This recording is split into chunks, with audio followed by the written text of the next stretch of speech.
तो good evening all. लेके चलेंगे थोड़ा सा आगे कंसेप्ट में। नोट्स आपके पास अभी हैं, सब खोल लीजिए फटाफट से। जरा देखते हैं कि हमने नोट्स में क्या क्या चीज की पढ़ाई कर ली है। ये जितना भी आपके पास दे रखा है, इसमें से जो आपका सिलेबस अगर 100% है, तो मैंने जो नोट्स में दिया वो 130% दिया है, 30% ज्यादा दिया है। आपके सिलेबस के भी बियॉन्ड चीजें दी हैं।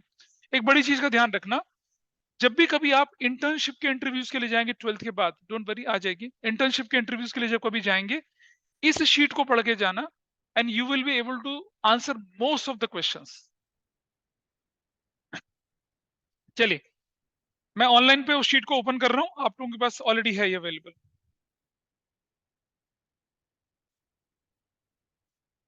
जरा मुझे बताओ, मैं एक एक करके डिस्कशन करूंगा आपके सामने कि क्या क्या चीजें हम लोगों ने कर ली हैं। बिजनेस ट्रांजैक्शन हम लोगों ने आपके साथ करी थी, आप लोगों ने नहीं करी थी। I will take it separately with all of you, जिसका जिसका छूटा हम करेंगे उसको। और उसके बाद हमने पढ़ा था अकाउंट, कैपिटल हम पढ़ चुके हैं, ड्राइंग्स हम पढ़ चुके हैं। इसके बाद हमने liabilities, non current liability, current liability, contingent liability सब पढ़ा था।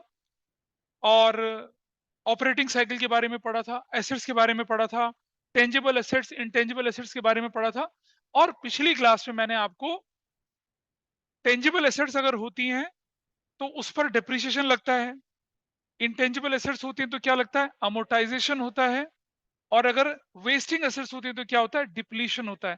क्या डिस्कस किया था पिछली क्लास में? किया था? नहीं याद है? नहीं याद है?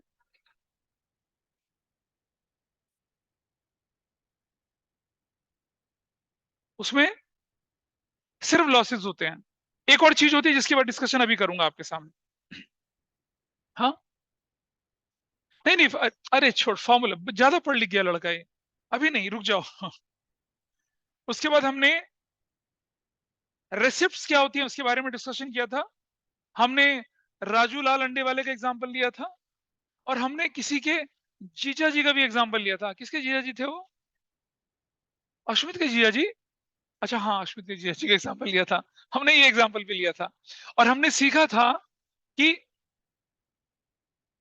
इनकम क्या होती है, लेकिन उसके बाद मैंने आगे डिस्कशन नहीं किया था। ठीक है, थोड़ा आगे डिस्कशन बढ़ाएंगे हम लोग।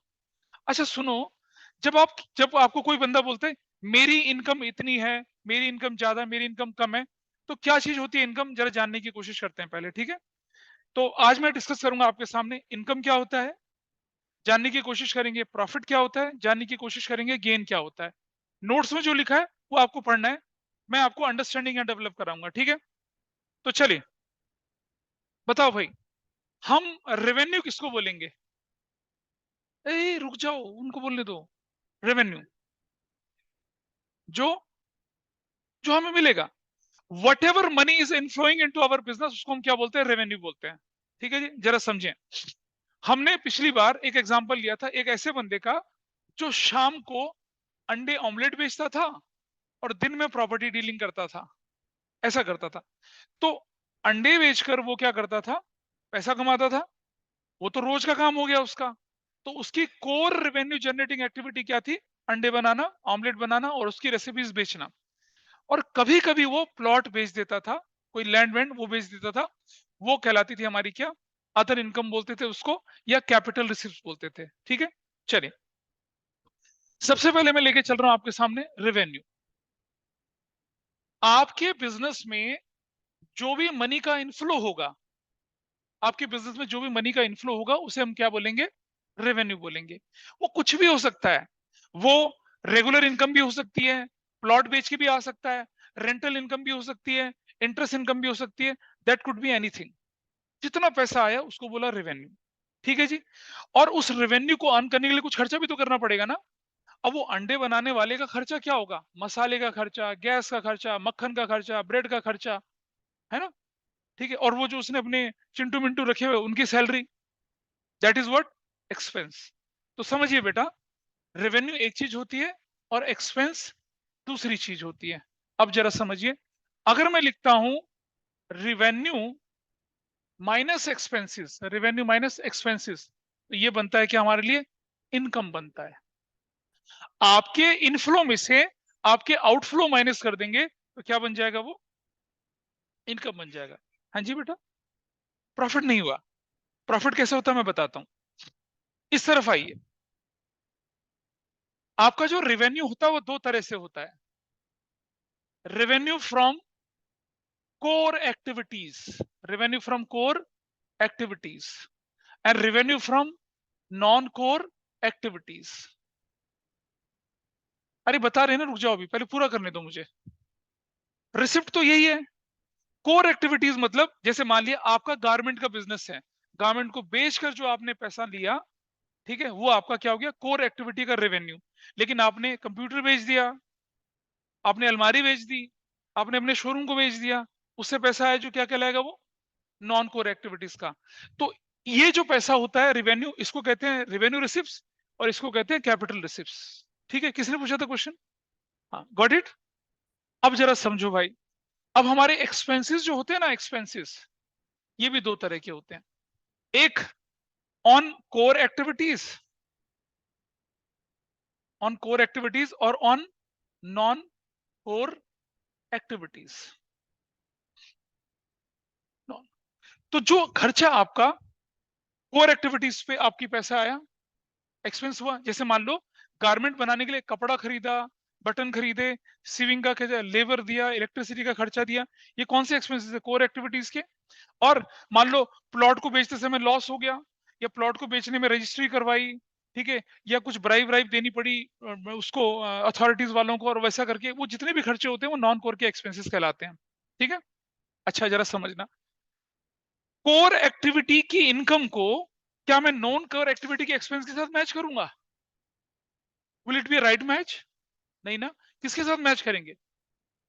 कोर की एक्टिविटीज को कोर के एक्सपेंस के साथ मैच करूंगा। ठीक है, तो जरा समझना, revenue from core activities minus expenses on core activities, बेटा इसको कहते हैं हम लोग क्या, प्रॉफिट। इसे प्रॉफिट कहा जाता है। आपका गारमेंट का बिजनेस, गारमेंट बेच के जो पैसा कमाया वो, और गारमेंट को बनाने में जो खर्चा हुआ वो, उसका डिफरेंस कहलाता है प्रॉफिट। गॉट इट, उसको प्रॉफिट कहते हैं। चलो आगे बढ़ते हैं। हाँ बिल्कुल सही बात, income is a broader term. Revenue from non core activities, revenue from non minus expenses on non core activities, इसको कहते हैं हम लोग क्या, गेन। और गेन क्या होती है, इंसिडेंटल इनकम होती है। ये हमेशा नहीं होती है, कभी कभी होता है। आपकी लॉटरी हर रोज नहीं लगेगी, कभी कभी लगेगी, लेकिन आपकी सेल रोज होगी। ठीक है, तो जो सेल हुई वो, और जो एक्सपेंसिव सेल वाले थे उनको कंपेयर करेंगे तो क्या बनेगा बेटा, प्रॉफिट बनेगा। लेकिन आपने प्लॉट बेच के पैसा कमाया और प्लॉट पे पैसा खर्च किया, वो क्या कहलाएगा, उसका डिफरेंस क्या कहलाएगा, गेन कहलाएगा। तो gain is an incidental income other than your core income. तो इनकम है ब्रॉडर टर्म, उसमें क्या क्या जुड़ता है, प्रॉफिट भी जुड़ता है और गेन भी जुड़ता है। Got it. जीजा जी का एग्जांपल लिया था कल, उनकी रेगुलर इनकम क्या, हमने जीजा जी का एग्जांपल लिया था, इन्होंने अपनी दीदी के लिए कोई मैच ढूंढा था, जो कि 50 करोड़ का पैकेज लेते हैं, फिर कभी कभी वो पेंटिंग बना के 20 करोड़ की पेंटिंग बेच देते हैं, मैरिज कंसल्टेंट है 20 करोड़, ऐसा करते, और 100 करोड़ का पोर्टफोलियो, मतलब कुल मिलाकर 235-45 करोड़ रुपए वो एक साल का कमाते हैं। लेकिन उसमें से रेगुलर इनकम कौन सी थी, सैलरी बोलूं, तो अगर मैं बोलूंगा उनका प्रॉफिट क्या है, तो वो सैलरी है, बाकी सब क्या है, गेन है, कभी कभी होने वाला है। So is that clear? Revenue क्या होता है, इनकम क्या होती है, प्रॉफिट क्या होता है, और गेन क्या होती है। ठीक है, ज्यादा डिटेल आपको मिलेगा नोट्स के अंदर।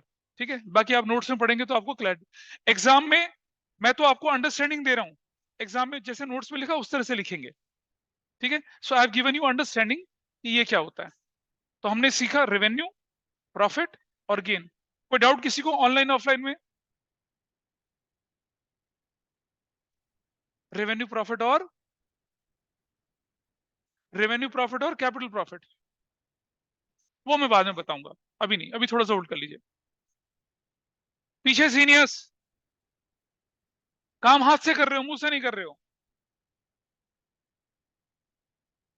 नहीं नहीं, थोड़ा सा रुक जा बेटा, अभी रुक जा, I will come to that point. Gross profit, net profit, I will explain everything, लेकिन let me move as per my pace. चलो थोड़ा आगे चलते हैं। सो कैपिटल रिसिप्ट हुआ आपके पास, रेवेन्यू रिसिप्ट हुआ आपके पास। चलिए थोड़ा आगे बढ़ते हैं अब, आइए जरा देखते हैं एक और टर्म। अब हम जानते हैं क्या होते हैं एक्सपेंडिचर्स, और एक्सपेंडिचर्स की कितनी टाइप होती है। ठीक, देखिए एक्सपेंडिचर होता है डे टू डे एक्टिविटी पे होने वाले खर्चे। ठीक, डे टू डे एक्टिविटी पे उनको एक्सपेंस भी बोला जाता है। Expense is an expired cost. कैसे, क्या नाम है बेटा आपके पीछे? हाँ, सुकृति। सुकृति, आप जब किसी मेड को हायर करती हैं घर के कामकाज के लिए, 1 महीना पूरे होने के बाद उसको पैसा देती हैं, 1 महीना पूरा होने के बाद सैलरी देती हैं, या बोलते हैं साल भर बाद दूंगी, महीने भर बाद देते हैं। उसने 1 महीना काम किया, आपने salary they the, that is expired cost. ठीक है, आपने उसको 2 महीने की सैलरी दी और उसने 1 महीने काम किया, that is unexpired cost. Just like advance, आपका वर्कर आपके यहाँ काम करता है, महीने के महीने सैलरी देते हो, आपसे बोलता है क्या कि भाई हमें 6 महीने की सैलरी दे दीजिए, मेरा बच्चा बीमार है, आपने कहा ले जा। 1 महीने का तो एक्सपेंस बना, 5 महीने का एडवांस बना। ठीक है जी, चलो तो एक्सपेंस। अच्छा आपने क्या किया, आप आपने देखा होगा ना जीआईपी में या इधर कौन सा वो डीएलएफ में, वो 7D सिनेमा हॉल, उसमें आंखों में लगा के वो वीएफएक्स लगा के आप हाँ वो देखते हैं, आपने देखा उसको, 200-500 रुपए का टिकट दिया, वापिस आ गए। So that is an expired cost. आपने पैसा दिया, 7, 15, 20 मिनट का एक्सपीरियंस लिया, काम खत्म। ठीक है, आप किसी रेस्टोरेंट में गए, खाना खाया, पैसा दिया, एक्सपेंस खत्म। आप एक बार पैसा देके अनलिमिटेड खाना खा के आओगे क्या? नहीं करोगे ना ऐसा। तो एक्सपेंस का फायदा आपको एक ही बार मिलता है। ठीक है, आपने यहां से न्यूयॉर्क की फ्लाइट पकड़ी, डायरेक्ट फ्लाइट, 1,50,000 रुपए आपका टिकट लगा, आप फ्लाइट में न्यूयॉर्क पहुंच गए, क्या उसी पैसे में वापस भी आ जाओगे आप? You have to buy another ticket, that is expense. Expense होती है एक्सपायर्ड कॉस्ट। चलो जी, और expenditure is of a same nature. तो जो भी हमने खर्चे करे, डे टू डे के खर्चे करे, उसको हम क्या कहते हैं? एक्सपेंडिचर्स कहते हैं। ठीक है, अब एक्सपेंडिचर क्या होते हैं?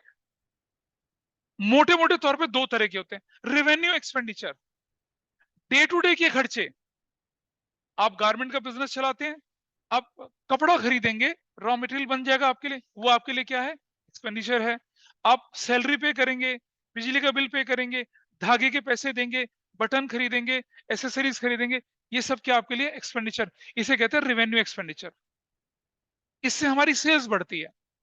ठीक है जी, आपने सीविंग मशीन खरीद ली, आपने काज लगाने वाली मशीन खरीद ली, आपने देखा ना साड़ियों में फॉल लगता है, पीको लगता है, वो मशीन खरीद ली, वो क्या है आपके लिए? That is capital expenditure. क्या बोलते हैं उसको? Capital expenditure.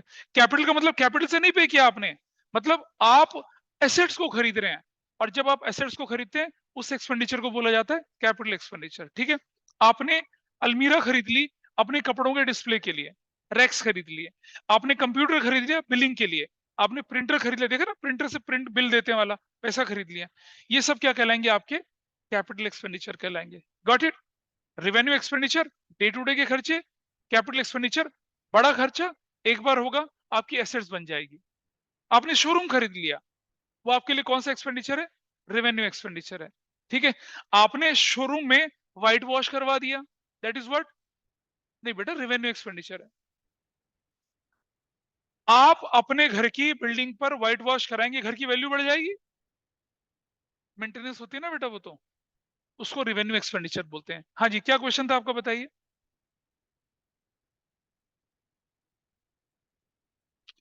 हाँ, लेकिन परमानेंट इंक्रीज होता है सेल से। जैसे एग्जांपल लूं, आपका एक मल्टीप्लेक्स चलता था, 3 स्क्रीन थी उस पर, हर स्क्रीन पे 200-200 सीट होती थी। आपने क्या किया? एक स्क्रीन और लगाई और 200 सीट और बढ़ा दी। दिस इज कैपिटल एक्सपेंडिचर, क्योंकि अब आपकी इनकम 200 सीट से हमेशा के लिए बढ़ गई। लेकिन आपने क्या किया? अब जैसे मैंने बताया था ना एक बार एग्जाम्पल, कभी मूवी देखने जाते हैं, हॉरर मूवी देख रहे हैं, सीन बड़ा खतरनाक आ गया, सीट पकड़ के उखाड़ दी, डर के मारे सीट पकड़ी, नाखून तेज थे वो फॉर्म हाथ में आ गया, चुपचाप वहीं चिपका के वापस आ गए। अब जब दूसरा बंदा आया देखेगा भी सीट फटी हुई है, ठीक है। कुछ लोग क्या करते हैं, जबरदस्ती फिल्म अच्छी नहीं लग रही होती ना, गुस्सा सीट पे उतारते हैं, तो वो नुकसान हो गया ना। सीट की रिपेयरिंग करने से क्या आपका रेवेन्यू बढ़ जाएगा? वो कैसे? अरे बेटा, सीट मेंटेन हुई है, ठीक है। आपने अपने मल्टीप्लेक्स की एयर कंडीशन से कूलिंग बढ़ा दी, उससे उससे टिकट ज्यादा थोड़ी कर दोगे आप उसके। तो वो डे टू डे के एक्सपेंस, उन्हें रेवेन्यू एक्सपेंडिचर बोला जाता है, ठीक है। मान लो लाइट किसी की खराब हो गई, वो लाइट ठीक करा दी, ठीक है। और स्टेयर केस थोड़ी टूट गई, उनको रिपेयर करा दिया। दरवाजे के अंदर उसका डोर सिस्टम उसको ठीक करा दिया। ये रिपेयर्स होती है, इन्हें रेवेन्यू एक्सपेंडिचर बोला जाता है। लेकिन अगर आप एक बिल्कुल नया स्क्रीन लगा दो, नया मल्टीप्लेक्स बना दो, that is what? Capital expenditure. और वो आपका परमानेंट इंक्रीज इन रेवेन्यू बन जाएगा। Got it? डाउट लग रहा है कुछ? चलो, revenue expenditure is okay, day to day के खर्चे। कैपिटल एक्सपेंडिचर एसेट्स खरीदने वाले खर्चे। इनके बीच में एक आदमी और होता है, ठीक है। एक बड़ा मशहूर एक्टर है, शाहिद खरगोश कपूर। शाहिद खरगोश Kapoor, I am sorry to hurt अगर कोई उसका फैन हो तो। नहीं देखा? शाहिद खरगोश कपूर, खरगोश है वो। सॉरी टू हर्ट, अरे लड़की के अंदर लग। हाँ, कबीर सिंह वही वाला खरगोश कपूर। खरगोश ही तो लगता है, वेल बिल्ड खरगोश। Sorry to hurt your feelings. तुम भी उसके फैन हो? अच्छा चलो ठीक है। सुनो, आपने अपना एक प्रोडक्ट लॉन्च किया और शाहिद खरगोश कपूर को आपने ब्रांड एम्बेसडर बना लिया। शाहिद खरगोश कपूर कहता है 4 साल के लिए ब्रांड एम्बेसडर बनेंगे। कहता है bro I will take 4 crore rupees. 4 crore रुपए लेगा, ठीक है। इतना ही लेते हैं वो लोग। अब जरा समझना, आपने उसे हायर किया 1 अप्रैल 2023, ठीक है। फिर 1 अप्रैल 2024, फिर 1 अप्रैल 2025, फिर 1 अप्रैल 2026 तक वो आपके लिए नाचेगा, बढ़िया से नाचेगा। जब बुलाओगे तब नाचेगा। होगा या नहीं होगा बताइए?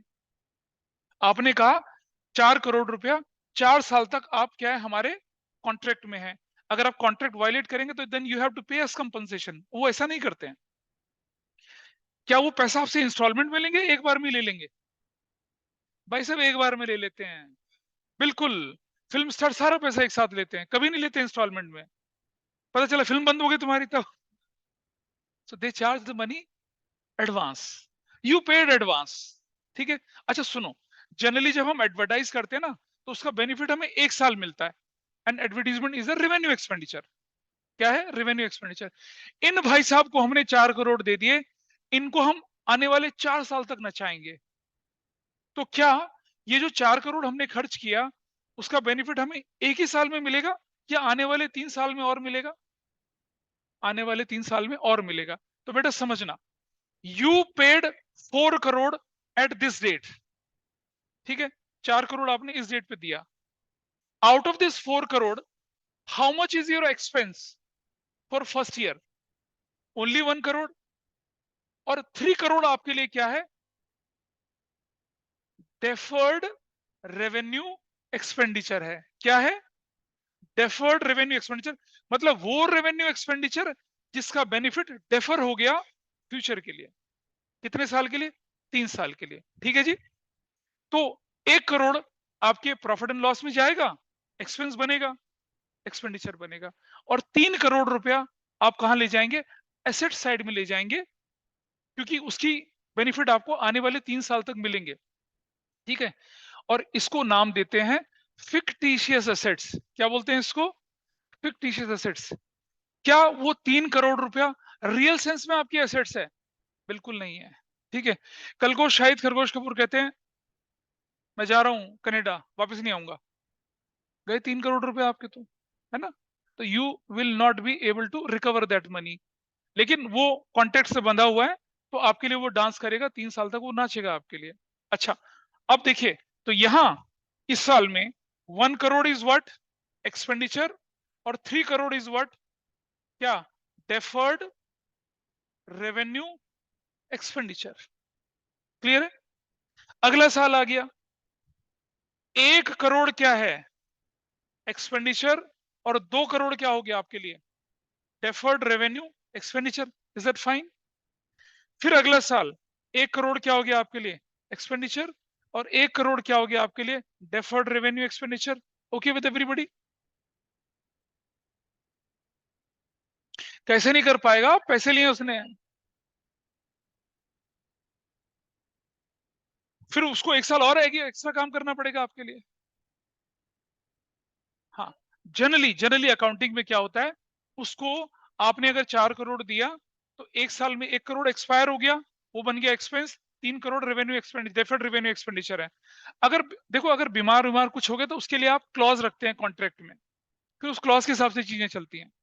ठीक है? तो अभी तो हम मान के चल रहे हैं बंदा फिट है, हेल्दी है, खरगोश की तरह उछलता रहता है, क्या दिक्कत है? ठीक है, अच्छा ठीक है। नेक्स्ट, बढ़िया ना? अब 1 करोड़ क्या हो गया? एक्सपेंस हो गया, खत्म। अब 4 साल के बाद वो आपके कॉन्ट्रैक्ट से फ्री है। अब वो जिसके लिए ना चाहिए, हमें क्या फर्क पड़ रहा है? अब मेरा क्वेश्चन आप लोगों से ये है, what is the difference between advance expenses and what is the difference between deferred revenue expenditure? ये मुझे बताइए, आ जाएगी लाइट थोड़ी देर में। हाँ वो ठीक है, लेकिन मुझे बताइए एडवांस एक्सपेंस, भाई हमने एडवांस दिया ना, और डेफर्ड रेवेन्यू एक्सपेंडिचर भी एडवांस गया है, दोनों में फर्क क्या होगा बताइए?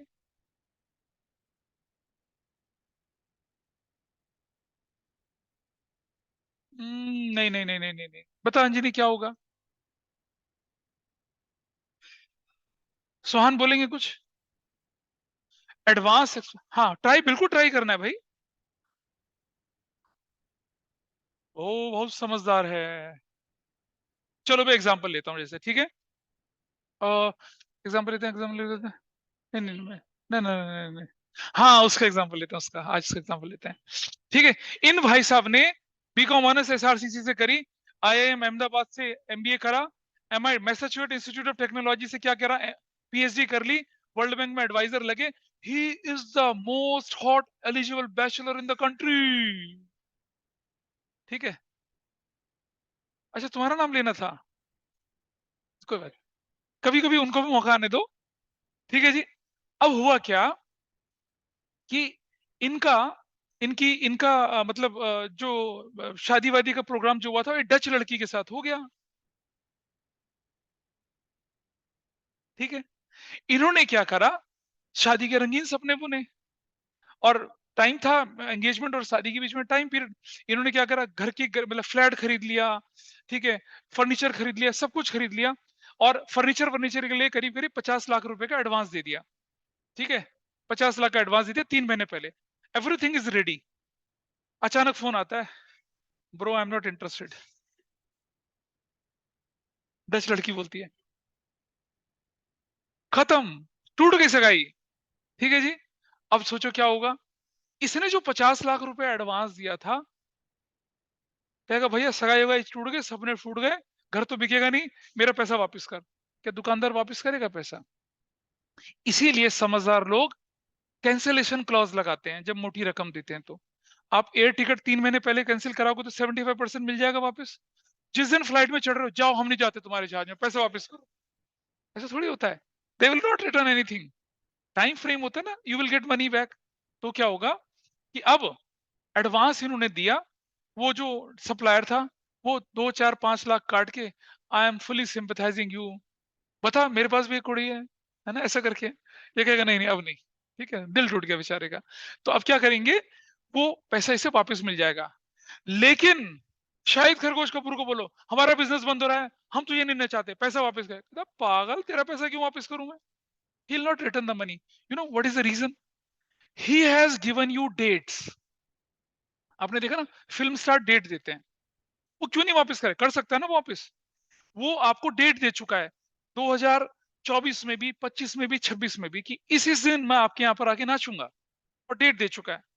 अगर आप बोलते हो कि नहीं, अब हमें तुझे नहीं नचाना, हमारा बिजनेस बंद, हमारा पैसा वापस कर, तो भाई वो डेट तो किसी और को दे के पैसा कमाता ना। ही will not return anything for sure. और लीगली वो वापस नहीं करेगा, क्योंकि फिल्म स्टार की डेट इंपॉर्टेंट होती है। और अगर डेट पे आपने बुकिंग करा ली और आप 3 साल बाद कहते हो कि नहीं भाई हम तुझे नहीं नचा रहे, क्या भैया बर्थडे में बोला, स्विमिंग पूल में बोला, पर्वत में, एवरेस्ट में बोला, पाताल में बोला, हम तो आएंगे नाचेंगे लेकिन पैसा वापस नहीं करेंगे तुम्हारा। सो deferred revenue expenditure is not recoverable back. However, advance expense थोड़ा काट के आपको वापस मिल जाएगा। Got the difference? हाँ बोलिए बेटा, क्या बोल रहे हो अद्विका? सर यस सर, आपने इससे पहले एग्जाम्पल दिया था एक वर्कर का जिसने 6 मंथ्स एडवांस ले लिया था, हाँ जी, ले लिया था। लेकिन अगर उसके बाद उसने जॉब छोड़ दी तो वो वापस ओ देगा हाँ, पैसे? अब सुनो, कई बार क्या होता है, एडवांस आपने दे दिया और अब वो इररिकवरेबल है, तो हम उसे क्या बोलते हैं, बैड डेट बोल लेते हैं। क्या बोलते हैं बेटा उसको? बैड डेट बोल देते हैं। मतलब कर्जा, एडवांस, गुल, खत्म, तो that is a loss. Got it? Okay ठीक यस है जी, सर। समझ में आया? हाँ बोलिए। रेवेन्यू एक्सपेंडिचर, हाँ क्या? हाँ हाँ,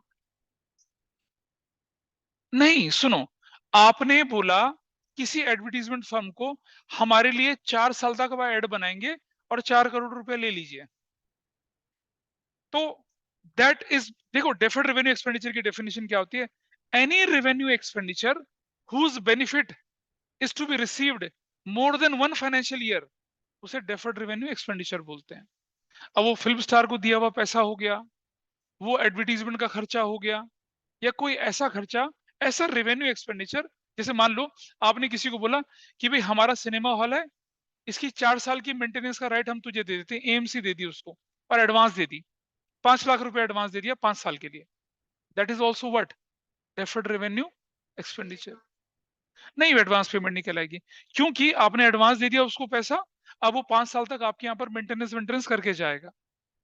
ठीक है, एडवांस तब होता जब हम बोलते कि भैया ये लो पकड़ो एडवांस और जरा इसमें रंगाई पुताई कर दो, दैट इज एडवांस।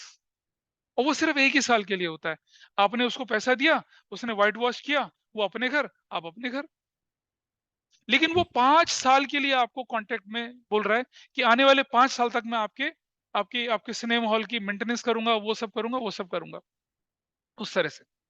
ठीक है, छोटा सा एग्जांपल, गलगोटिया यूनिवर्सिटी है ग्रेटर नोएडा में, ग्रेटर नोएडा में गलगोटिया यूनिवर्सिटी है, उसमें आग लग गई। आग लगने के बाद क्या हुआ कि वो जो रेस्टोरेंट वेस्टोरेंट वगैरह जो थे ना, उनमें आग लग गई और करीब करीब 50-60 लाख का नुकसान हो गया। अब मुझे बताइए, यूनिवर्सिटी के कैंपस में अगर आग लगती है तो उसकी रिस्पॉन्सिबिलिटी किसकी है? वो कैंटीन वाले की है, यूनिवर्सिटी मैनेजमेंट की है? यूनिवर्सिटी मैनेजमेंट की है। यूनिवर्सिटी ने कोई एफआईआर दर्ज नहीं कराई और न ही उस कैंटीन वाले को कोई कंपनसेशन दिया, तो कैंटीन वाले ने क्या करा, पुलिस में रिपोर्ट कर दिया कि भाई मैं तो कैंटीन बंद करके गया था, अब आग लगी कुछ हुई तो यहाँ इनके गार्ड वार्ड, इनकी सिक्योरिटी उनको देखना चाहिए, नहीं देखा। उसने तो क्या कर रखा था, उनसे अच्छा उनसे क्या कर रहा था, सिक्योरिटी का 4 साल 5 साल का पैसा एक बार में ले लिया था, ले लिया, तो कैंटीन वाले के लिए तो डेफर्ड रेवेन्यू एक्सपेंडिचर हुआ ना वो, कि भाई सिक्योरिटी भी तुम देखोगे, मेंटेनेंस भी तुम देखोगे, बिजली पानी का कनेक्शन हमें दोगे। Now it is a deficiency on whose part? Universities part, they are supposed to compensate. तो डेफर्ड रेवेन्यू एक्सपेंडिचर इस तरह के खर्चे होते हैं जो कि लॉन्ग टर्म होते तो वो रूटीन नेचर के हैं, लेकिन आपके उसको benefit more than financial year मिलता है, डेफर्ड रेवेन्यू एक्सपेंडिचर्स। ठीक है, ये भाई साहब 4 साल तक नाचेंगे आपके लिए, ठीक है, वैसा करके। चलो, this is fine, everybody is clear. Revenue expenditure क्या होते हैं, डेफर्ड रेवेन्यू एक्सपेंडिचर क्या होते हैं, और कैपिटल एक्सपेंडिचर्स क्या होते हैं। ठीक है, चलो आगे बढ़े थोड़ा सा, किसी को कोई और डाउट तो नहीं है, बताइए, बोलो बच्चे।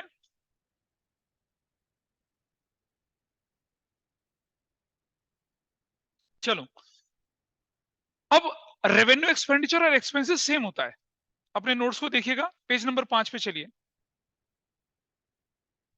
पेज नंबर 5 पे एक्सपेंसेस होते हैं अमाउंट स्पेंट और incurred to earn revenue, revenue को कमाने के लिए जो खर्चा करते हैं, क्या क्या हो सकता है, सैलरीज, वेजीज, रेंट, ये रेवेन्यू एक्सपेंडिचर भी होते हैं। और हम बोले क्या, जैसे मान लो आपकी मशीनरी डेप्रिशिएट हो गई, होती है ना, भाई देखो आपने एक डिलीवरी वैन खरीदी, 10 साल तक वो चलनी है, 10 लाख की डिलीवरी वैन थी, तो हर साल 1-1 लाख रुपया कम हो जाएगा उसकी वैल्यू का, हमें मान के चलें, जनरली 1 लाख से ज्यादा कम होता है, पर फ्लैट रेट से हम बोले कि 10% कम होगा तो 1-1 लाख रुपया कम हो जाएगा, that is what your revenue expenditure, ये आपका एक्सपेंस कहलाता है। ठीक है, बेड डेट हो गए आपके, इन्होंने बोला कि हमने किसी के एम्प्लॉय को एडवांस दिया था। अब मैं बताता हूँ, मेरे वहां पर ना एक कार शॉप से कार वॉश करने वाला आता था, वो मुझसे मेरी गाड़ी साफ करने का 500 रुपया महीने लेता था। एक दिन वो आया मुझे कि भाई मेरा, और वो इलेक्ट्रिक रिक्शा भी चलाता था, मेरे से बोला कि सर मुझे 5,000 रुपए दे दो, मेरे इलेक्ट्रिक रिक्शा में कोई फॉल्ट आ गया। मैंने दे दिया उसको, 2 महीने पहले की बात थी, बहुत सालों से काम कर रहा था। अचानक उसने आना बंद कर दिया। I have hired a new person. अब मैंने पूछा, पता चला वो तो सब कुछ बेच बाच के अपने घर चला गया। So I have given an advance. किसने पूछा था मुझसे एग्जाम्पल? वो एक पूछा था ना, अगर किसी को एडवांस दिया, आई have given him an advance. मैंने 10 महीने का उसको पैसा एडवांस दे दिया, लेकिन वो 2 महीने में क्या हो गया, चला गया। ठीक है, तो मेरे लिए बेड डेट हो गया ना वो तो। अब तो दैट्स माई लॉस। ठीक है, इसको लॉस, हाँ, व्हाट इज दैट?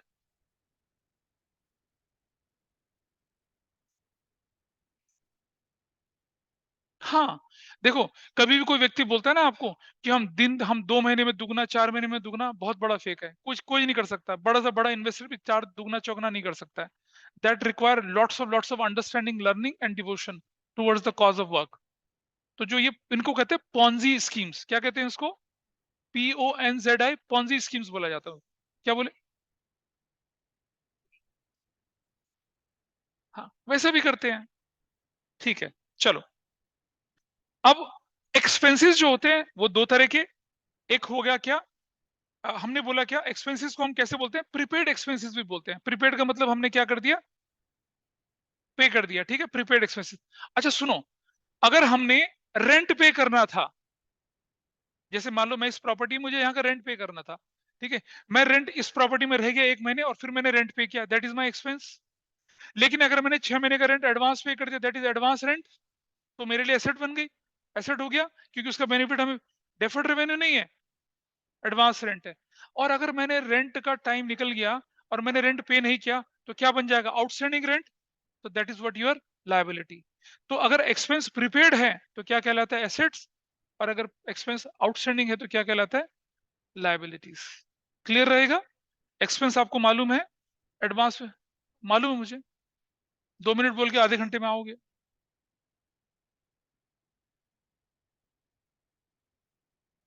इनकम क्या होती है, मैंने इसका डिस्कशन कर लिया आपके साथ। प्रॉफिट क्या होती है, इसका डिस्कशन कर लिया। ग्रॉस प्रॉफिट, नेट प्रॉफिट में थोड़ा बाद में बताऊंगा, अभी नहीं बताऊंगा। गेन भी मैंने आपको बता दिया। और लॉस रिवर्स कर दीजिए। एक minute, let me complete, then you last. Excess of expenses over revenue is loss. अब लॉस में ये नहीं होता कि रेवेन्यू लॉस है, कैपिटल लॉस है, वो कुछ नहीं, ऐसा कुछ नहीं है। लॉस इज लॉस, है ना, फिल्मों का डायलॉग होता है, इसका हाथ काटा, इसका हाथ काटा, बता खून का रंग एक है। Loss is loss. ठीक है, लेकिन लेकिन लॉस को फर्दर कैटेगराइज करते हैं रेवेन्यू लॉसेस और कैपिटल लॉसेस में। अगर डे टू डे बिजनेस में आपका कोई लॉस हो गया तो उसे रेवेन्यू लॉस बोलेंगे। लेकिन अगर आपकी किसी एसेट से रिलेटेड कोई लॉस हो गया तो क्या बोलेंगे? उसे कैपिटल लॉस बोलते हैं। अब बोलिए, कोई पूछ रहा था, बताइए। हाँ, मैंने कब मना करा? अलग अलग एक ही चीज होती है। अरे भाई, for the sake of writing they have written separately, otherwise it has the same meaning. देखिए, अंडरस्टैंड करिए, रियल सेंस में एक्सपेंस और एक्सपेंडिचर में थोड़ा सा डिफरेंस होता है। Expense is an expired cost. आपने बस का टिकट खरीदा, ट्रेवल किया, एक्सपेंस हो गया। और एक्सपेंडिचर होता है अनएक्सपायर्ड कॉस्ट। कैसे? आप जैसे कभी डीटीसी की बसें होती है ना, दिल्ली ट्रांसपोर्ट कॉर्पोरेशन की बस, आप एक दिन का टिकट खरीद दीजिए, वो आपके लिए क्या एक्सपेंस है। आप 1 महीने का पास बनवा लीजिए, एक्सपेंडिचर है वो। अब आप 1 महीने का पास बनवा लेंगे तो डीटीसी की बसों में आप 1 महीने तक किसी भी बस में चढ़िए, किसी में उतरिए, 1 महीने का पास बनाते हैं वो लोग, मंथली बेसिस पर पास बनते हैं। उसका अमाउंट थोड़ा ज्यादा होता है, तो है तो वो भी एक्सपेंस, डेफर्ड भी नहीं है क्या डेफर्ड? वो डेफर्ड भी नहीं है, 1 महीने का टाइम पीरियड है, एक्सपेंडिचर बोलते हैं उसको। लेकिन जो ऑथर होते हैं, इन लोगों ने क्या कर रखा है, एक्सपेंस और एक्सपेंडिचर को एक ही तरह बना रखा है। इन रियल सेंस एक्सपेंडिचर जो होता है अनएक्सपायर्ड कॉस्ट होता है, जिसका बेनिफिट आपको मिलने वाला होता है शॉर्ट पीरियड के लिए, लॉन्ग पीरियड के लिए। Expense is an expired cost, खत्म, कुछ नहीं मिलना बेनिफिट आपको। आपने टिकट, जैसे मेट्रो में गए आप, मेट्रो में टोकन लिया, डेस्टिनेशन पहुंचे, अंदर गया, खत्म, वैसा करके। लेकिन जो मेट्रो का कार्ड बनवा लेते हैं वो, है ना? कार्ड में आपने 200 रुपए का रिचार्ज करा लिया, 500 रुपए का रिचार्ज करा लिया, अब मल्टीपल ट्रैवल कर पाएंगे ना आप, और हर ट्रैवल पे आपको 10% डिस्काउंट भी मिलेगा, वैसा करके। वो एक्सपेंडिचर की कैटेगरी में है तो वो भी रूटीन डे टू डे का, लेकिन टिकट खरीद लिया एक्सपेंस है, कार्ड खरीद लिया एक्सपेंडिचर है, ठीक है। और अगर कार्ड खरीद लिया 5 साल के लिए तो डेफर्ड रेवेन्यू एक्सपेंडिचर है। मेट्रो ही खरीद ली तो क्या हो गया, कैपिटल एक्सपेंडिचर है। कौन मेट्रो में रोज रोज जाए, चलो मेट्रो ही खरीद लेते हैं। अरे बड़ा इंटरेस्टिंग हुआ है। एक बार क्या हुआ कि आ, दुबई, दुबई मिडिल ईस्ट के बड़े अमीर लोग होते हैं, लंदन उसका बेटा पढ़ने के लिए गया, लंदन गया उसका बेटा पढ़ने के लिए, ठीक है। एंड ही वाज सेइंग, और उसको उसने मर्सिडीज लंबोर्गिनी पता नहीं क्या क्या पकड़ा दी। कहता है पापा everybody is coming in metro.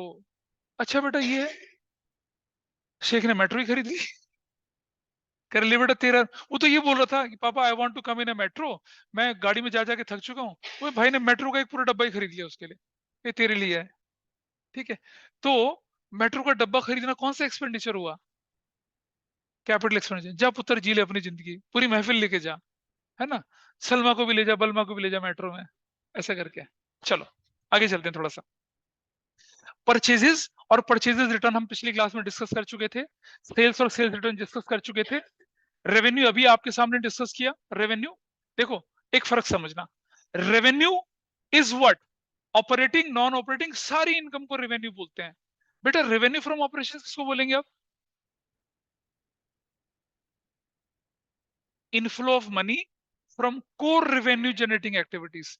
Revenue from operations कहते हैं आपकी जो असली एक्टिविटी है उससे पैसा आएगा।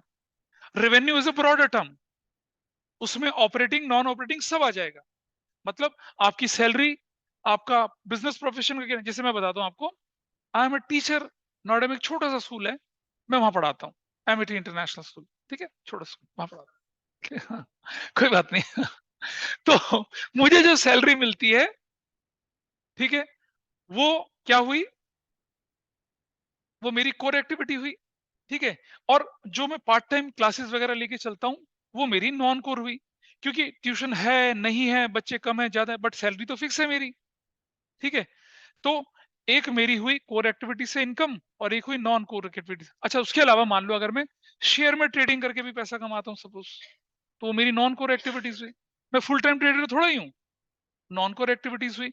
मैंने एक प्रॉपर्टी को रेंट पे दे दिया और उससे मुझे मान लो महीने का कुछ किराया मिल रहा है, that is also my non core activity. मैं प्रॉपर्टी डीलर थोड़ा ही हूँ, एक छोटे से स्कूल, एक छोटे से स्कूल में मास्टर हूँ, हाँ। हाँ वो मेरी इनकम है। तो बेटा इनकम टैक्स एक्ट क्या कहता है आपसे, कि income from salary, income from business profession, income from capital gain, income from agriculture, ऐसे 5 हेड देता है, उन सारी इनकम को क्लब करते हैं और फिर टैक्स लगता है। Got it. तो अगर मैं बोलूं रेवेन्यू, तो जितना भी मैं कमा रहा हूँ, रेंटल इनकम बोल रहा हूँ, शेड से इनकम लेके चल रहा हूँ, ट्यूशन पढ़ा के कर रहा हूँ, और मेरी सैलरी है, वो क्या कहलाएगी मेरे लिए, रेवेन्यू कहलाएगा। लेकिन सिर्फ सैलरी से पैसा अगर मैं कमाता हूँ तो क्या कहलाएगा, रेवेन्यू फ्रॉम ऑपरेशंस कहलाएगा। ऐसे ही अगर आपका गारमेंट का बिजनेस है, गारमेंट बेच के जो पैसा आप कमाते हैं रेवेन्यू फ्रॉम ऑपरेशंस है। लेकिन आप कंप्यूटर बेच के, प्लॉट बेचकर रेंटल इनकम लेके आते हैं, वो क्या कहलाएगा आपका, वो उसका टोटल सम टोटल रेवेन्यू कहलाएगा। तो revenue is a broader term, revenue from operations is narrow term, उसमें आपकी स्पेसिफिक एक्टिविटीज इंक्लूड होती हैं। I think you are able to understand difference between revenue and revenue from operations. थोड़ा आगे चलते हैं। अब आइए, बहुत मजेदार चीज है और इसमें बहुत लोगों को कंफ्यूजन होता है, गुड्स किसे कहते हैं, बोलो तो जरा, ऑनलाइन में बताइए गुड्स किसे कहेंगे, किसको बोलेंगे गुड्स। तो हम ट्रेड करते हैं। हाँ, हाँ, which we purchase for resale, which we purchase for resale, ठीक है। हमने क्या किया, हमने मान लिया हमारा कंप्यूटर, कंप्यूटर बोलूं हार्डवेयर का बिजनेस है, प्रिंटर बेचते हैं, कंप्यूटर बेचते हैं, लैपटॉप बेचते हैं, उनकी एसेसरीज बेचते हैं, ये हमारे लिए क्या कहलाएगा, ये क्या हमारे लिए गुड्स कहलाएंगी, हमारे लिए गुड्स कहलाएंगी। लेकिन लेकिन अंडरस्टैंड, लेकिन अगर मैंने कंप्यूटर का बिजनेस होते हुए एक शोरूम खरीद लिया, वो गुड्स नहीं कहलाएगी, नहीं कहलाएगी। लेकिन रियल एस्टेट डेवलपर के लिए, बिल्डर के लिए वो शोरूम, वो पेंट हाउस, वो फ्लैट क्या है? गुड्स हैं। ठीक है जी, गुड्स हैं। अच्छा बोलो क्या बोल रहे थे? क्लियर है? वो उसके लिए क्या कहलाएंगी? गुड्स कहलाएंगी। I think this is clear. बोलो। हाँ कोई बात नहीं। हाँ ठीक है, आइए देखते हैं। पहले जरा समझते हैं कि स्टॉक और इन्वेंट्री ये अलग अलग चीजें हैं या सेम चीजें हैं। मैं इस पर डिस्कशन करता हूं आपके सामने, ठीक है? पहले समझते हैं, ये बोला ना पेज नंबर 10 में ज्यादा डिटेल है, तो उस पर आऊंगा। पहले पहले समझिए, स्टॉक अगर पिछले साल था, जैसे मान लो पिछले साल आपने 2 करोड़ का सामान खरीदा था, जिसमें से 1 करोड़ 1 करोड़ 80 लाख बिक गया, 20 लाख रह गया, वो कहलाता है क्लोजिंग स्टॉक। और पिछले साल का क्लोजिंग स्टॉक इस साल का क्या बन जाता है? Opening stock. ठीक है? तो स्टॉक पे क्या ध्यान देंगे? स्टॉक, ओपनिंग स्टॉक और क्लोजिंग। हाँ, हाँ वो गुड्स है, अनसोल्ड है, स्टॉक बोल देते हैं उसको। अरे बेटा बिल्कुल ठीक है, लेकिन ढेर बना के किनारे रखा हुआ है तो क्या बोलेगी? स्टॉक ऑफ गुड्स तो बोलेगी। ठीक है, गुड्स बोलते हैं उसको। होता गुड्स है, लेकिन एक जगह पे स्टोर कर रखा होता है, इसलिए उसको स्टॉक बोलते हैं। ठीक है जी। अच्छा, मतलब हाँ, मैन्युफैक्चरिंग गुड्स, मैन्युफैक्चरिंग स्टॉक थोड़ी बोलते हैं। स्टॉक तो गुड्स मैन्युफैक्चर हो गई, नहीं सेल हुई, तब उनको स्टॉक बोला जाता है। Is it clear? अच्छा, स्टॉक की भी 3 तरह से होते हैं। स्टॉक ऑफ फिनिश गुड्स या इन्वेंट्री ऑफ फिनिश गुड्स। आपने स्टॉक बना लिया और वो नहीं बिका, आपके शोरूम में पड़ा हुआ है, बिल्कुल पैकेट पैक होके पड़ा हुआ है, रेडी टू सेल पड़ा हुआ है, उसे कहते हैं स्टॉक ऑफ क्या? Goods, inventory. अच्छा, आपका गारमेंट का बिजनेस है, आपने कपड़ा खरीदा, पैंट बना ली, शर्ट बना ली, इस पे बटन नहीं लगे हैं, काज नहीं लगे हैं, कफ नहीं लगे हैं, कॉलर नहीं लगे हैं, जिप नहीं लगी है, लूप नहीं लगी है, ये क्या हो गया? सेमी फिनिश कहलाता है। क्या कहलाता है ये? सेमी फिनिश कहलाता है। उसे वर्क इन प्रोग्रेस बोलते हैं। क्या बोलते हैं उसको? वर्क इन प्रोग्रेस, मतलब अभी उसको फिनिश होना बाकी है। ठीक है? और आपने सिर्फ कपड़ा खरीद लिया, सिर्फ बटन खरीद लिए, वो सब आपके लिए क्या है? स्टॉक ऑफ रॉ मटेरियल है। क्लियर है? चलो, अब जरा चलते हैं पेज नंबर 10 पे, जरा डिटेल में पढ़ते हैं, बहुत डिटेल, मैंने पूरा एक पेज इस पे डिवोट करा है। ठीक है, पूरा एक पेज इस पे डिवोट करा है। क्या कभी कोई बच्चा Peter England, Van Heusen, Raymonds के शोरूम में गया सामान खरीदने? कभी गए होंगे? कभी कोई बताइए, हाथ खड़ा करे कोई गया हो तो। पीछे भी गए? अच्छा ठीक है। आप बताइए मुझे, पीटर इंग्लैंड के शोरूम में गए होंगे कभी? पीटर इंग्लैंड कौन से शोरूम में गए? लाइफस्टाइल में गए, चले गए। ठीक है, लाइफस्टाइल में आप जाते हैं, तो लाइफस्टाइल में मल्टीपल ब्रांड वाला होता है। वैन हुसैन सिर्फ अपनी रखता है, पीटर इंग्लैंड अपनी रखता है। सपोज आप पीटर इंग्लैंड के शोरूम में अगर जाते हैं, तो वहां जाके देखेंगे पैंट मिलेंगी, शर्ट मिलेंगी, ट्राउजर्स मिलेंगे और सूट्स मिलेंगे। ठीक है? उसके अलावा आपको क्या मिलेंगे? वॉलेट्स भी मिलेंगे, टाई भी मिलेगी, कफलिंग्स भी मिलेंगे, है ना? और क्या मिलेंगे? हैंकी भी मिलेंगे, सॉक्स भी मिलेंगे, मेंस के वेस्ट और अंडरगारमेंट्स भी मिलेंगे आपको वहां पर। You will find them. मुझे बताइए, क्या पीटर इंग्लैंड बटुए भी बनाता है? बनाता है? कफलिंग भी बनाता है क्या? बेल्ट भी बनाता है क्या? नहीं बनाता। तो बेटा समझना, जो चीज आप मैन्युफैक्चर करते हैं, जो चीज आप मैन्युफैक्चर करते हैं और वो स्टोर करके नहीं बिकती है, उसे बोला जाता है इन्वेंट्री। क्या बोला जाता है उसे? इन्वेंट्री। ठीक है? और जो चीज आप बनी बनाई बाहर से खरीदते हैं रीसेल करने के लिए, वॉलेट खरीद लिए, बेल्ट खरीद ली, टाई खरीद ली, कफलिंग खरीद लिए, सॉक्स खरीद लिए, हैंकी खरीद लिए शोरूम के अंदर, उनको कहते हैं हम लोग स्टॉक इन ट्रेड। क्या बोलते हैं उनको? स्टॉक इन ट्रेड बोलते हैं। ये वो स्टॉक है जो बना बनाया खरीदा रीसेल के लिए। जो आपने बनाया उसको नाम दिया जाता है इन्वेंट्री। स्टॉक और इन्वेंट्री सेम होती है, लेकिन पीटर इंग्लैंड के शोरूम में you will find out inventory जो हमने खुद बनाई, you will find out stock जो हम बाहर से खरीद के लाए, क्या? रीसेल करने के लिए। So in that Peter England showroom, pant, shirt, T shirt, blazers, ये क्या कहलाएंगे? इन्वेंट्री कहलाएंगी। क्या कहलाएंगे? इन्वेंट्री। और वॉलेट, बेल्ट, कफलिंग, सॉक्स और क्या, गारमेंट्स, जो अंडर गारमेंट्स होते हैं वो। और वो कई बार क्या करते हैं, जब आप 20-25 हजार के खरीद लेंगे तो एक ट्रॉली बैग भी फ्री दे देते हैं। वो ट्रॉली बैग भी क्या कहलाएगा? स्टॉक इन ट्रेड कहलाएगा।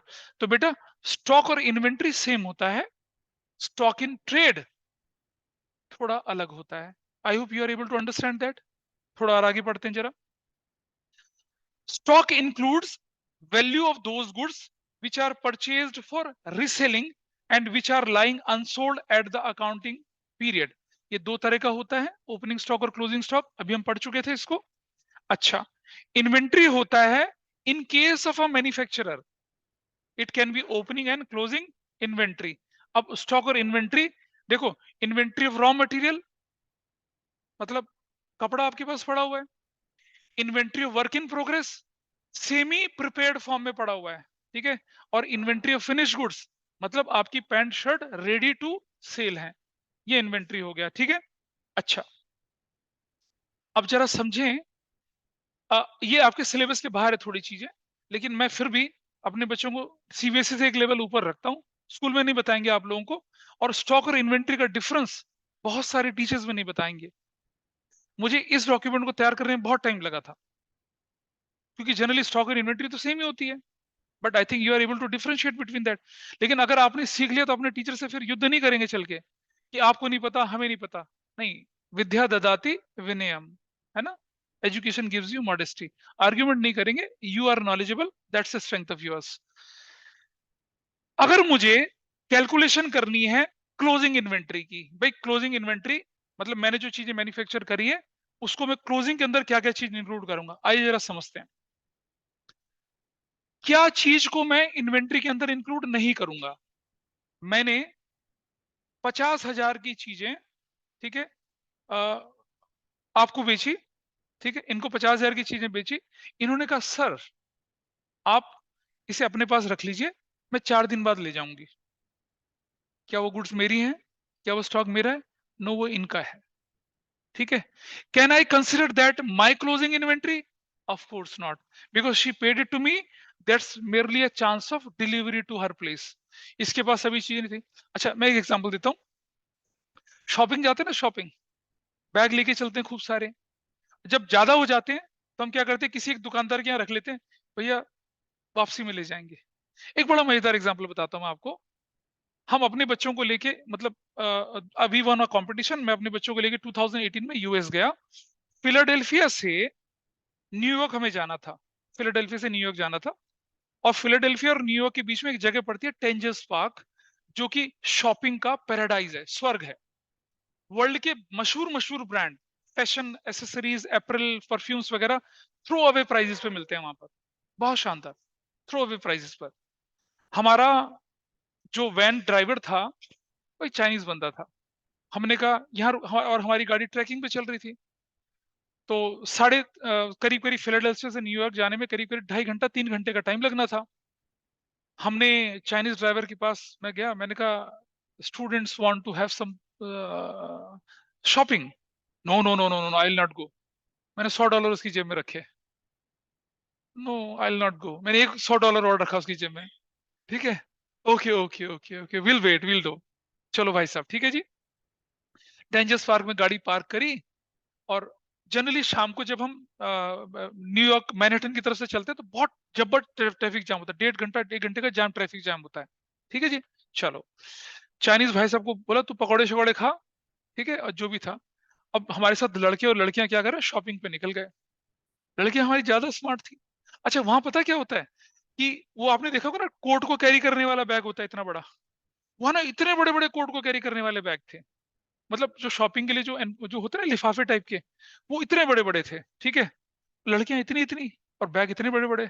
लड़के हमारे साथ गए 6-6 फुट के, ठीक है। एक लड़के ने 4 बैग ऐसे पकड़े, 4 बैग ऐसे पकड़े, लड़कियां आगे आगे भाग रहे, लड़के पीछे पीछे भाग रहे हैं। मैंने कहा बढ़िया जा रहे हो बेटे तुम, ठीक है। कह रहे क्या करें सर, इतनी शॉपिंग कर रही है, हमसे तो कुछ हो ही नहीं पा रहा। 6-7 लड़के थे, सब ने इतने बड़े बड़े बैग पकड़े हुए और भागे भागे घूम रहे हैं उसके, ठीक है। इस तरह से शॉपिंग करी उन लोगों ने। समहाउ गाड़ी में भरा, ठीक है। चाइनीज कहता वी वर सो लेट, ले $50 और पकड़, चल चुपचाप आगे। $250 खर्च करे हमने बच्चों को शॉपिंग कराने के लिए, and then we went away. और फिर हम पहुंचे न्यूयॉर्क, तो थोड़ा लेट हो गया था। Then we have given excuse, traffic jam लग गया था, मैनहट्टन ब्रिज पे जाम लग गया था जी 1.5 घंटे का। ऐसा करके उनको शॉपिंग कराई। तो आप क्या करते हैं, इनका सामान जो हमारे गोडाउन में पड़ा हुआ है वो हमारा नहीं है। अंजनी हमें पैसा दे चुकी है, हमने उसका पैसा उसको वापस नहीं करना, सामान देना है, तो that could not be my closing inventory. ठीक है, दिस इज वन थिंग। तो ऐसा नहीं है कि जो आपके स्टोर में सामान पड़ा वो आपकी क्लोजिंग स्टॉक हो गई। भाई पराया सामान है, वो उसका सामान है, वो तो टेम्पररी रख के चलेगी। अच्छा मान लो तुमने शॉपिंग मॉल से सामान खरीदा, मान लो आपने पेंटालून से सामान खरीदा 25,000 रुपए का, और आप अचानक क्या हुआ, कहीं बाहर चले गए मूवी वूवी देखने के लिए, मूवी खत्म हुई रात को 10 साढ़े 10 बजे, शॉप को क्लोज हो गया, बिल रसीद आप अपने पास रख ली थी, और शाम को जब क्लोजिंग स्टॉक कैलकुलेट करा पेंटालून वाले ने, तो आपके 25,000 को भी अपना मान लेगा क्या? नहीं मानेगा ना। अगले दिन आप अपनी पर्ची दिखाएंगे, सामान ले आएंगे।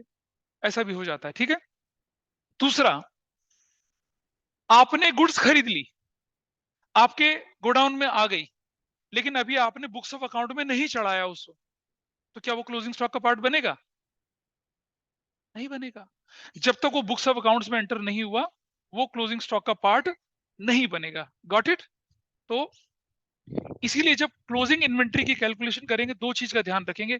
जो बिक गया लेकिन डिलीवर नहीं हुआ, वो क्लोजिंग स्टॉक के अंदर इंक्लूड नहीं होगा, और जो आ गया लेकिन बुक्स ऑफ अकाउंट में रिकॉर्ड नहीं हुआ, वो क्लोजिंग स्टॉक का पार्ट नहीं बनेगा। ठीक।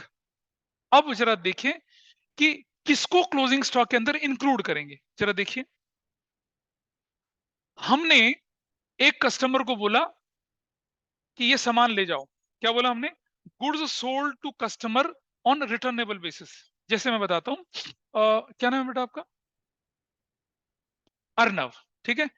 अर्नव ने क्या किया, एक देसी घी की दुकान खोली, देसी घी की दुकान खोली। ठीक है, अपना अर्नव देसी घी। अबे सीनियर, अपना काम कर लो तुम लोग। नहीं, वो पड़ोसी देख रहा है। ठीक। अर्नव देसी घी के नाम से दुकान खोल ली। ठीक है। अब लोग मिल्क फूड खाएंगे, मदर डेयरी का घी खाएंगे, अर्नव देसी घी कौन खाएगा भाई? ठीक है, अर्नव देसी कौन खाएगा? चलो, अनन्या आती है, कहती है, मुझे ना 5 किलो देसी घी दे दो, मुझे भंडारा करवाना है। ठीक है। तो ये कहता है कि अरे हमारी डेयरी का घी ले जाओ ना, ये देसी घी बहुत बढ़िया वाला है। कहते क्या फायदा, हमें क्या पता तुम्हारी क्वालिटी अच्छी नहीं। कहता अरे मैडम ले तो जाओ, ले जाओ, पैसे बाद में दे देना। करते हैं ना दुकानदार ऐसा, दे पुश देयर प्रोडक्ट। नहीं करते हैं? ले जान पहचान वाले को, पराये को बोले ले जाओ, पैसे बाद में देना। करा चल भाई 10 किलो दे दे, चले अपने घर कट लिए। तो इन्होंने क्या किया, 5 किलो का घी ले लिया इनसे, और बोला पसंद आ जाए तो रख लेना, ना पसंद आए तो पैसा वापस कर देना। ठीक है जी। नाउ इन्होंने 5 किलो घी बेच दिया, और उस समय क्लोजिंग स्टॉक की कैलकुलेशन कर रहे हैं। क्या वो 5 किलो का घी सेल मानी जाएगी? कैसे? मैडम ने अप्रूवल दे दिया, पसंद आ गया, रख रही हूं। नहीं, उसे कहते हैं goods sold on approval basis. जब तक सामने वाली नहीं बोलेगी कि हाँ पसंद आ गया, तब तक आप उसे सेल नहीं बोल सकते हैं। तो ऐसा प्रोडक्ट जो कस्टमर के पास चला गया है, subject to approval of customer, कि भाई हाँ रख रहा हूं, नहीं रख रहा हूं, उसको आप अपना ही क्लोजिंग स्टॉक मानेंगे। ठीक है। और बाद में ये कहती है हाँ भाई तेरा घी पसंद आ गया हमें, हम रख रहे हैं उसको, बता पैसा पेटीएम उसके अकाउंट में कर दिया। हाँ, नहीं पसंद आया और थोड़ा खा लिया, तो वो वेट कर लेगा, वो थोड़ा वेट कर लेगा। चैरिटी थोड़ी खोल रखी है। ऐसे ये भाई से भी 5 किलो ले आएंगे, आधा किलो खा के वापस कर देंगे। वो दीदी भी ले जाएगी 10 किलो, 2 किलो खा के ले आएगी, पसंद नहीं आया जी। तो क्या होता है, जितना यूज कर लिया उतने के पैसे काट के बाकी वापस हो जाएंगे। ठीक है। सो अगर हमने किसी को सामान रिटर्न बेसिस पर बेच रखा है, अप्रूवल बेसिस पर बेचा हुआ है, वो भी हमारा ही क्लोजिंग स्टॉक होगा, जब तक कि सामने वाले से अप्रूवल नहीं आएगा। आगे बढ़ते हैं। Goods send to agents for sale. हमने अपने एजेंट्स को बोला जाओ, इसने अपने एजेंट को बोला 100 किलो घी ले जाओ, बेच देना, लेकिन अनसोल्ड बचा हुआ है, एजेंट के पास है। अगर बिक जाता तो एजेंट के पास भी ना होता, वो भी हमारा क्लोजिंग स्टॉक कहलाएगा। हमारा सामान किसी एजेंट के पास, कस्टमर के पास भी नहीं, एजेंट के पास पड़ा हुआ, अनसोल्ड पड़ा हुआ है। कैसे?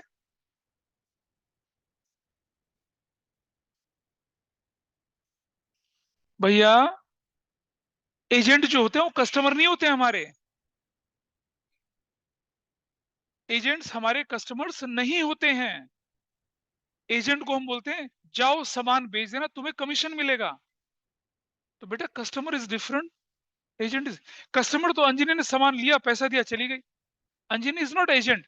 However Anjani would have been agent, Anjani कहती चलो मैं 100 किलो घी ले आती हूँ, बिकवा दूंगी, नहीं बिका, वो मेरा क्लोजिंग स्टॉक बनेगा।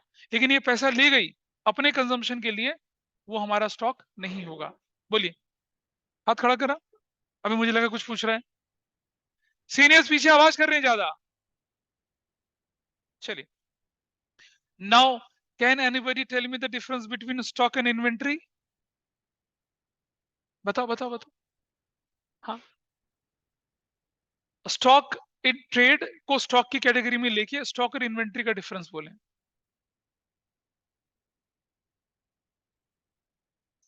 हाँ, and remain unsold, and remain unsold. Stock, हाँ, मतलब goods purchase for resale and remain unsold. ठीक है, चलो एक और difference. Can anybody tell me the difference between stock and common stock? तो पढ़ा ही नहीं, मतलब जो सबका हो। नहीं, बताओ सुहान क्या होगा स्टॉक और common stock? Can you tell me stock और कॉमन स्टॉक पीछे से थोड़ा बता। नाम अलग अलग है दोनों में, स्टॉक और कॉमन स्टॉक है। अच्छा अच्छा अच्छा अच्छा, चलो ठीक है ठीक है। ये बताइए मुझे, आप शेयर मार्केट को स्टॉक एक्सचेंज क्यों बोलते हो?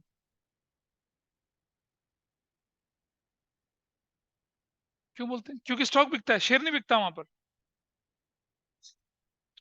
आपने पढ़ा होगा ना, Bombay stock exchange, Delhi stock exchange, Delhi share market, Bombay share market क्यों नहीं बोलते उसे? आइए मैं बताता हूं। शेयर कभी भी 1 2 3 नहीं बिकता है, शेयर बिकता है लॉट में, 10 का, 20 का, 50 का, 100 का। वो जो ट्रेडिंग लॉट होता है उसे स्टॉक बोला जाता है। ठीक है, क्या बोला जाता है उससे? Stock. When shares are sold purchase as a bundle, उसे बोलते हैं हम स्टॉक। इसीलिए स्टॉक एक्सचेंज बोला जाता है, शेयर एक्सचेंज नहीं बोला जाता। आप कभी किसी कंपनी का एक शेयर नहीं खरीद सकते हैं, आपको 10 शेयर, 5 शेयर, 20 शेयर, 50 शेयर ऐसे खरीदने पड़ते हैं। आपको ट्रेडिंग लॉट में खरीदना पड़ता है। ठीक है, उसे बोला जाता है क्या? स्टॉक। शेयर लूज में शेयर है, कंबाइन करके क्या बोलते हो? शेयर, कंपनी के शेयर की बात कर रहा हूं मैं, वो जू वाले शेयर की बात नहीं कर रहा हूं मैं। ठीक है, तो क्या होते हैं शेयर्स? लूज में क्या कहलाते हैं? शेयर कहलाते हैं। लेकिन जब उन्हें खरीदा बेचा जाता है तो उसे क्या बोलते हैं? स्टॉक बोलते हैं। Got it? इसी से स्टॉक एक्सचेंज बनता है। और सुनो, स्टॉक जो खरीदे बेचे जाएंगे उसका दूसरा नाम होता है कॉमन स्टॉक। समझे? तो जो शेयर ट्रेड करे जाते हैं उसका दूसरा नाम होता है कॉमन स्टॉक, और जो स्टॉक आपका है जो रीसेल के लिए है उसे स्टॉक बोलते हैं। जो स्टॉक ट्रेड कर रहे होते हैं खरीदने बेचने के लिए, वो आपकी गुड्स वाला स्टॉक, उसे कहते हैं हम लोग क्या? स्टॉक। और जो शेयर मार्केट वाला स्टॉक होता है उसे बोलते हैं हम लोग क्या? Common stock. आपके सिलेबस का पार्ट नहीं है, but for knowledge, enrich knowledge, आपको इसके बारे में पता होना चाहिए। Got it? बोलिए। हाँ, रीसेल के लिए होता है वो, नॉर्मल स्टॉक रीसेल के लिए। इन्वेंट्री आपने बनाई, बिक गई, बढ़िया, नहीं बिकी, इन्वेंट्री का स्टॉक कहलाएगा। बना बनाया सामान खरीदा, बिक गया, बढ़िया, नहीं बिका, स्टॉक इन ट्रेड कहलाएगा। तो स्टॉक और स्टॉक इन ट्रेड को एक ही तरह से ट्रीट कर सकते हैं। अब आपको पता चला। अच्छा, आप मुझे बताइए, which one is broader term, inventory और stock? Inventory is a broader term. Got it? तो इसीलिए पूरा एक पेज हमने इन्वेंट्री और स्टॉक पे इन्वेस्ट किया था। ठीक है, चलिए, तो बाकी के बचे हुए पार्ट को हम लोग वाइंड अप कर देंगे अगली क्लास में। ठीक है, थक गया ना आज, क्योंकि तुम्हारे ऊपर कोई एग्जाम्पल नहीं लिया। हाँ, I take care next time. हाँ, 3 थे, कोई बात नहीं। मैं भी पता क्या करता हूँ अपने स्कूल में, नहीं नहीं नहीं, टीचर परेशान नहीं होती है, मेरे बच्चे परेशान हो जाते हैं। एनीवे, चलिए, so that's all for today. Advaika, Himang and Parv will wind up the class now. Thank you sir. Thank you. Okay, thank you sir. हाँ, कुछ बोलना है? Anybody saying anything? चलिए, दैट्स ऑल।